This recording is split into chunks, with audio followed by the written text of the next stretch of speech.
Good morning, everyone. Let me just say it's a pleasure to be here today.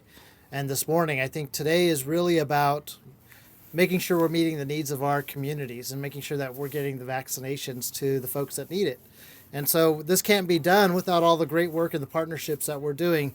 You know, Norma mentioned, obviously, with Dr. Christian's wonderful leadership here at BC, is we're making sure we're utilizing all of our nursing students. So it's a great thing to see our students here on the front lines helping those in need and putting vaccinations in arms. And then, you know, without the Latino task force, who's been doing great work in our community since the onset of the pandemic, just thank you guys for all of your great work.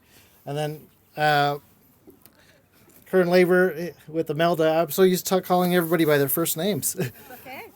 Maseha Bukowitz. But the Carnino Mono Central Labor Council has actually stepped up in a big way as well.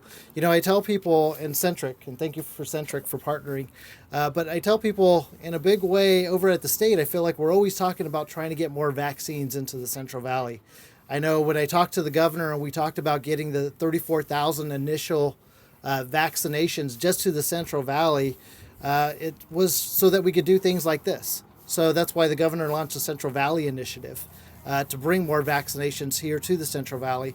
Secondly, you know, we passed the Golden State Stimulus Package, which is $7.6 billion for sites just like this here at BC, for partnerships like we're doing with the Labor Council and with the Latino Task Force and with so many other organizations, hospitals like Centric and everyone else. But this is really what it's about. It's about making sure that we're meeting the needs, that everybody that wants a vaccine eventually will be able to get a vaccine. Today they will be administering the Johnson and Johnson, also referred to as Janssen vaccine. And I know a couple of weeks ago when we were talking to the manufacturers, it was about getting over 250,000 doses here into California, into places like Bakersfield, like the Central Valley, so that we're meeting the needs of our residents.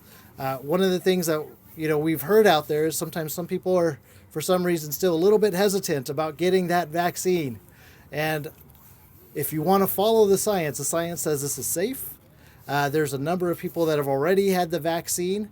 I'm trying to remember the number, and I can't remember off the top of my head now. But a lot of folks here in California have actually received the vaccine. We haven't had any severe side effects. As you notice, at each of the stations, not only will they be administering the vaccine, but we'll be making sure that nobody has an allergic reaction, and that's usually 15 minutes afterwards. But I'm just thrilled to be here. I'm excited to be here, and I just want to say thank you. And I believe up next we have Supervisor Perez will be speaking next, but it's really the partnerships and people like the supervisor that have helped make this possible.